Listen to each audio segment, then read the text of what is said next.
Good evening, everyone. We'll hear from the Secretary General. Good afternoon. It's good to see you all. We have just concluded a meeting of the North Atlantic Council at the level of heads of state and government. We took important decisions to make NATO stronger and allies safer, and to ensure that we share the burden of maintaining our security. First, on deterrence and defense. We have deployed combat-ready forces on NATO's eastern flank, put in place the most comprehensive defense plan since the Cold War, and we now have over 500,000 forces at high readiness in the alliance. Today, we decided to adapt NATO's command structure, improve our integrated air and missile defense systems, and to go further to match our defense plans with the necessary capabilities. All of this has been made possible by historic increases in defense investment across the alliance. When we made the pledge to invest 2% of GDP in defense back in 2014 at the NATO summit, only 3 allies met the mark. Today, 23 allies are investing at least 2% of GDP in defense, a record high number. This also brings the total defense spending of European allies and Canada above the 2% target. So we have delivered. At the same time, we recognize that more is needed, including to ensure we can produce key capabilities. So today, allies agreed a pledge that will strengthen transatlantic defense industrial cooperation to boost production. Allies also agreed to strengthen our air and missile defenses, including with a new Aegis Ashore ballistic missile defense base in Poland. Second, on Ukraine, we will meet President Zelensky tomorrow in the NATO-Ukraine Council, but today we took major decisions to further strengthen our support and to share the burden. We agreed to launch NATO security assistance and training for Ukraine. We will take over the coordination and provision of most of the international security assistance to Ukraine, with a command led by a 3-star general and around 700 personnel working at a NATO headquarters in Germany, and at hubs in the eastern part of the alliance to provide the support to Ukraine. NATO will coordinate the training of Ukrainian forces and facilities in allied countries. We will support Ukraine by planning and coordinating donations, and will manage the transfer and repair of equipment. We will also provide support to the long-term development of Ukraine's armed forces. This will not make NATO party to the conflict, but it will help Ukraine to uphold its right to self-defense. We also agreed a financial pledge, helping Ukraine to build a force capable of defeating Russian aggression today and deterring it tomorrow. We have agreed that 40 billion euros is a minimum baseline within the next year, and to ensure sustainable funding for Ukraine to prevail. We also agreed to review this at our summit in 2025, not least to ensure it continues to meet Ukraine's needs. We are not doing this because we want to prolong a war. We are doing this because we want to end the war as soon as possible. The quickest way to end the war is to lose the war. But that will not bring peace. It will only bring occupation. So unless we want Ukraine to lose, unless we want to bow to Putin, we need to show commitment and resolve. The more credible and enduring our support, the quicker Moscow will realize it cannot wait us out, and the sooner the war can end. In our meeting, we also decided to take further steps to bring Ukraine even closer to NATO. As Ukraine continues its vital reforms, we will continue to support them on their irreversible path to NATO membership. The work we are doing together now will ensure that when the time is right, Ukraine can join without delay. It is not a question of if, but when. Finally, in this dangerous world, friends and partners are more important than ever. So today, we agreed to continue to strengthen our partnerships, especially in the Indo-Pacific. Security is global, not regional. Putin's war is fueled by those who do not share our values. Iran and North Korea provide direct military support, while China is propping up Russia's war economy. This is not just a temporary collision of convenience, it is a major strategic shift. And we must remain clear-eyed as to the threat it poses. As NATO allies agreed today in our summit declaration, China has become a decisive enabler of Russia's war against Ukraine. And China's support increases the threat Russia poses to Euro-Atlantic security. Allies have stated clearly that China cannot enable the largest conflict in Europe in recent history without this negatively impacting their interest and reputation. Tomorrow, NATO allies will meet with our 4 Indo-Pacific partners and the European Union, and we will continue to deepen our cooperation in addressing shared challenges. And with that, I'm ready to take your questions. Okay, we'll give the first question to Fats over there. Thanks a lot, Thomas Butschka, Frankfurter Allgemeine Zeitung. Secretary General, you have just referred to this sentence in the declaration, which reads, the People's Republic of China cannot enable the largest war in Europe in recent history without this negatively impacting its interest and reputation. So my question to you, which specific measures do you deem appropriate to bring this message across to Beijing? And in your view, would sector-specific sanctions be justified instead of what the EU is doing now, just putting restrictions on a small number of companies doing trade between the EU and Russia? Thank you. So first of all, I think it's important to recognize the importance of that 32 allies state this so clearly. That 32 allies states very clearly that China is a decisive enabler of Russia's illegal war against Ukraine. We represent 50% of the world economy together, and it's first time that all NATO allies states this so clearly in an agreed document.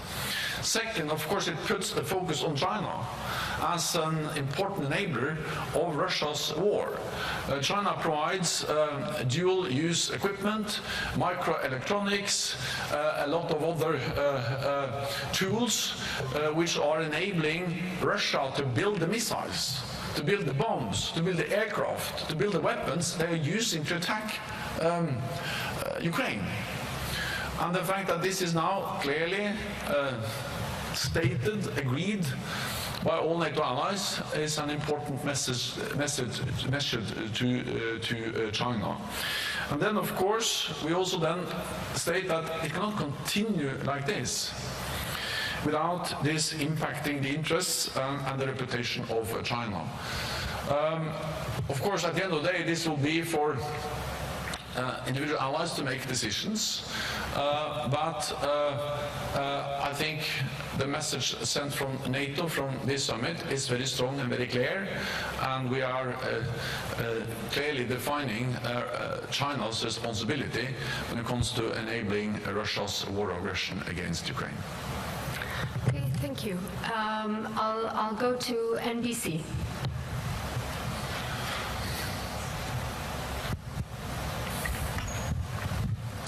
Thank you so much, Mr. Secretary General. In your communique, you talk about strengthening support for Ukraine, and it's demonstrably done here at this anniversary celebration. But President Zelensky has argued in his speech last night again that they need the ability to conduct deep strikes across the border into Russia, 150 to 500 kilometers. They say that there's no other way other than attacking those jet bases, that they know where the bases are, that they can take them out, and that the evidence, certainly the evidence, most people would agree, of Vladimir Putin not needing any more indication of escalating is his own attack on Kyiv, the attack on the Children's Hospital this week, which Zelensky said was a signal to NATO members as on the eve of NATO arriving here.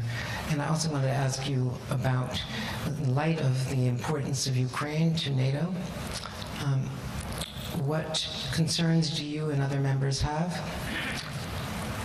The members have about the possibility of electing someone to lead the United States who said as recently as last night that before he was president he didn't know what NATO was, and still is criticizing the Europeans for not doing enough when Europe is doing 2% and some are doing more. Thank you. Thank you so much. Yeah. Well, I can answer the last question first. I expect the United States to remain a staunch and, of course, important NATO ally, just by the fact that the United States is by far the biggest ally. And I expect that for at least 3 reasons. One is that it is in the security interest of the United States to have a strong NATO. The United States becomes stronger and safer with NATO than without. The United States has in NATO something no other major power has, and that is more than 30 friends and allies. Russia doesn't have that. China doesn't have that. The United States has that. And the United States is, of course, big. 25% of the world's economy. But if you add together all NATO allies, then we are 50% of the world economy. Twice as big, 50% of the world's military might. So especially in times where the United States is concerned about China, their military capabilities, their economic might, it is even more important to keep NATO with all its friends and allies.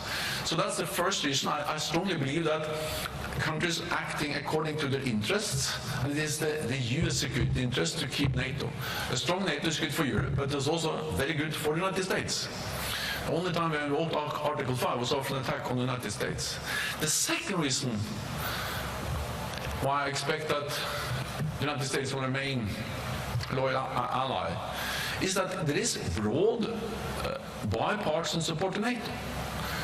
There have just been new opinion polls published, and they reiterate or showed once again that there is strong support across the United States for NATO. And I visited the Senate this morning. I met with a lot of senators, but also yesterday I met with representatives in the House of Representatives, bipartisan. I met with Speaker Mike Johnson. I met with a broad group of senators this morning from both parties, and they all repeat the same. That NATO is important for the United States. So also in the Congress, in the Senate and the House of Representatives, there is strong bipartisan support for NATO. That's the second reason why I expect the United States to remain a loyal ally. But the third reason is that the main criticism from former President Trump, but also from other US presidents, has not primarily been against NATO. It has been against NATO allies not investing enough in NATO. And that has changed. The clear message has had an impact. Because now allies are really stepping up. Just 3 years ago, less than 10 allies spent 2% of GDP on defense. When we made the pledge in 2014, it was only 3 allies. Now it's 23 allies. And those allies are not yet at 2%, have plans in place to be there. So this is a totally different world. The message from the United States has been understood and allies have acted. So for these reasons, it is in the US security interest to have a strong NATO. There is strong bipartisan support for NATO in the United States, and European allies and Canada have actually addressed the main criticism from the United States. The lack of burden sharing has been addressed, and allies will continue to address it. So that's the first, the last question. There is one more, and that is about strikes against legitimate military targets on the territory of Russia. We need to remember what this is. This is a war of aggression. Russia has attacked a neighbor, violated their territorial integrity, invaded Ukraine with troops, missile tanks, airstrikes. Ukraine, that's a violation of international law. According to international law, Ukraine has the right for self-defense. We are helping them to uphold the right of self-defense by delivering weapons, ammunition, missiles, some also with long range, including cruise missiles, ATACMS. The right of self-defense includes the right to strike legitimate military targets on the territory of the aggressor, Russia.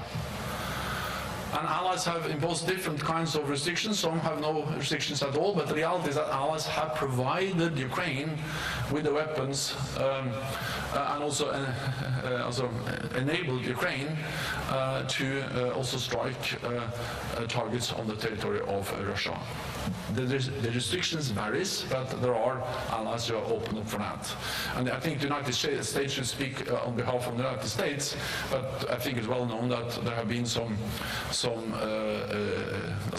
reduced restrictions, have lifted some of the restrictions, because we have now the new offensive in Kharkiv, where the front line and the borderline between Russia and Ukraine is almost the same.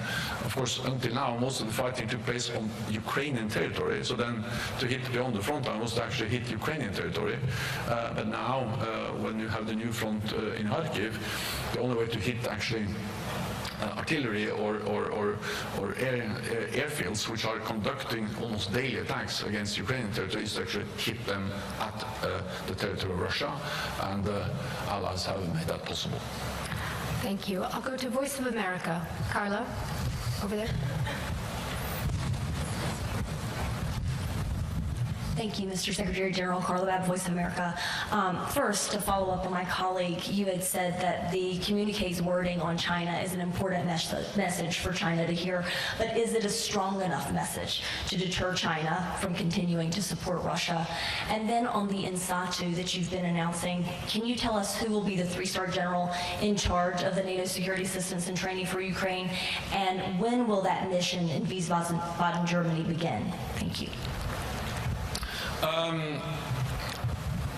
The declaration we have agreed today is the strongest message NATO allies have ever sent on China's contributions to Russia's illegal war against Ukraine. So that in itself is a strong message. And we describe it, and we also make it clear that this will impact China's interests. So this is a strong and very clear message from NATO allies. General Cavoli, who is the US commander in Europe, but also the NATO Supreme Commander, Sarkar, he is dual-hatted. He has been responsible for the US-led command that has enabled the provision of training to Ukraine up till now. So this is very much that NATO will take over those responsibilities and step up and do more. Compared to what we did before as NATO. So this will be something that will happen almost seamlessly. I know that General Cavoli has planned this for a long time. He was actually the general, the commander that actually gave us the plan to set up this command.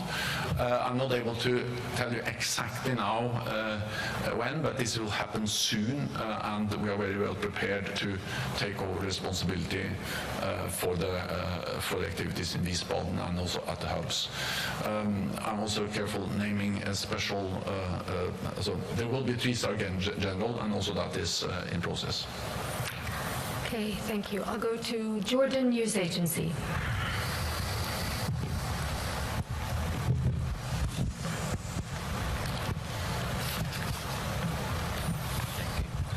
Mohammed Shaboul from Jordan News Agency. Mr. Secretary General, how will the opening a NATO office in Amman strengthen the NATO's partnership with the South and in Jordan in particular, and how will it help to face the growing challenges in the South, both the abilities of the partner in the South? Thank you. First of all, I welcome very much that all allies now have agreed that we will have a NATO liaison office in Amman, and this marks a significant milestone in the strategic partnership between Jordan and NATO. This is an issue that I also discussed last time King Abdullah visited NATO. We had a good meeting there, and of course Jordan is a long-standing, highly valued NATO partner, and by establishing the NATO liaison office, we are bringing this partnership to a new level. It also demonstrates that NATO actually addresses the threats and the challenges, but also the opportunities that emanates from the Middle East, from North Africa. Of course, we see terrorist threats, we see instability, but we also see opportunities working more closely with our partners, including Jordan, but we also have partners like Tunisia, we have Mauritania, we have something called the Mediterranean Dialogue, we have the Gulf countries, and of course we also have Iraq, where NATO has a training and the capacity building mission, and we are now stepping up what we also do with other partners in North Africa and the Middle East. To address many challenges, we see more Russian and Chinese presence, we also see constant threat of terrorism, and I just received, or I appointed a group of experts some months ago to put forward proposals on how NATO can address these challenges in a more systematic way, and we have received the report, and allies have agreed to many of the recommendations, and we now have the liaison office in Amman. Okay, Andrea Thunberg. Secretary General, I want to come back to China. So apart from the unprecedentedly strong wording we can expect from the alliance, what repercussions is NATO considering should China decide to take things one step further and to send direct military aid to Russia? So I didn't understand the last part of the question. Send the military aid. So if China were to send direct military aid.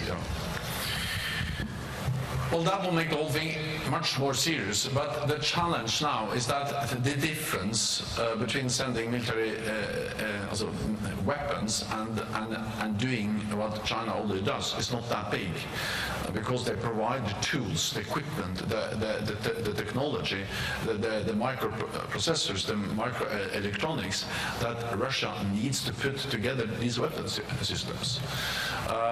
So of course there is a difference, and it will be very serious if they start to deliver lethal weapons, but it is also of course a great concern that they enable China enables Russia to construct and build the weapons they're using against Ukraine. And that's and the important thing is that this is the first time 32 allies representing 50% of the world economy states this so clearly.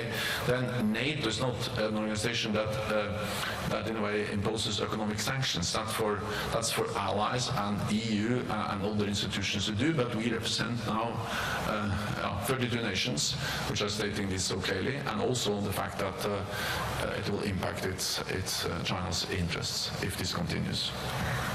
Okay, we'll go to Reuters, Andrew. Andrew Gray from Reuters. Secretary General, you have said, and the Allies have said in their statement today in the declaration, that the path for Ukraine to NATO is irreversible.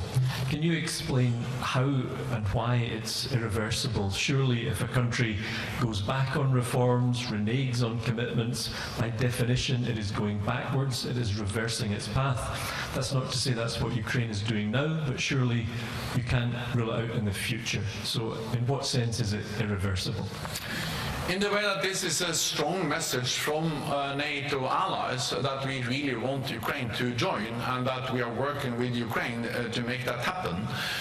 Words are important, and words creates expectation, creates an agenda, defines an ambition. But of course, as important as words, the language in the declaration is actually what we then have agreed to do. So in many ways, action speaks at least as loudly as words. So I think we need to understand the declaration with a reference to irreversible path to membership together with what we do. The fact that NATO is now taking over the coordination of most of the international aid and training is important also to help Ukraine move towards NATO membership. The fact that we have a long-term commitment moves them closer to NATO membership. Everything we do on interoperability, ensuring that Ukrainian armed forces meet the NATO standards, the NATO doctrines, also help them to move closer to membership. We are agreed to establish a new joint analysis and training center in Poland that will help us to move closer. And of course, the fact that allies are, for instance, delivering F-16s and many other types of weapons, that doesn't only mean that we're delivering F-16s, but that comes with a lot of training. Where we will then share our doctrines, our thinking, and that will also help them to build a future air force, which will then be absolutely interoperable with NATO. So the full package we have with Ukraine, with the NATO command, the long-term pledge, the delivery of new more weapons, including more F-16s, the bilateral security agreements, and the package on interoperability. All of that constitutes, as we call it, a bridge to membership. These are concrete actions that will bring Ukraine closer to membership and demonstrate that this will be a reversible path. Okay, we'll take one final question. We'll give it to the BBC. Over there. Thank you, Secretary General. You said in your initial remarks that you are not concerned about U.S. commitment to NATO in the future, even if there was a change in administration. But NATO, of course, is made up of, as you mentioned, 32 countries. I'm wondering how much those domestic U.S. considerations came up in discussions today, given it's quite inescapable looking at just the U.S. media landscape, the fact that one candidate is very enthused about NATO and one is publicly much less enthused. What kind of concern are you getting from member states about this issue, even if you yourself say you're confident?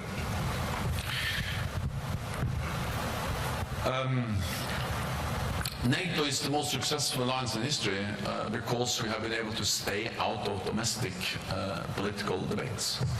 And it is important for me to continue to do what I can to ensure that continues to be the case. Second, we have had many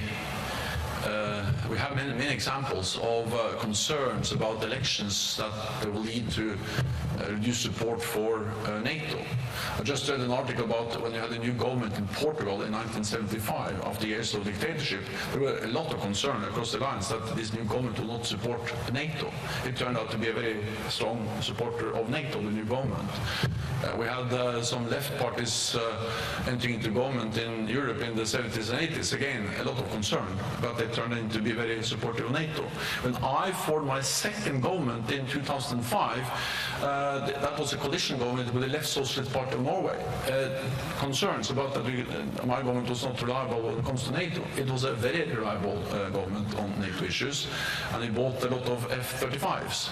So I'm not saying that we can always just disregard concerns.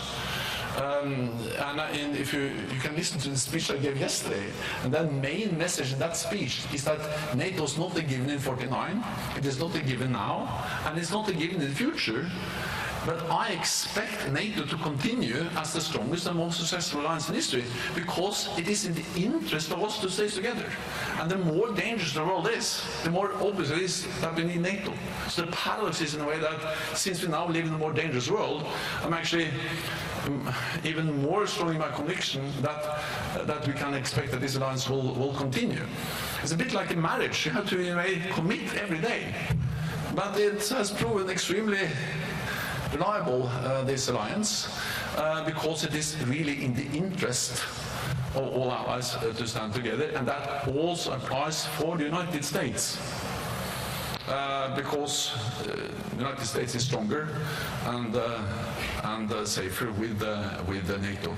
And that's the reason why I expect the United States to remain a staunch NATO ally. And I'm afraid we have to conclude the press conference, but there will be other opportunities to engage with the Secretary General. Thank you very much, and we'll see you tomorrow. Thank you. Thank you so much.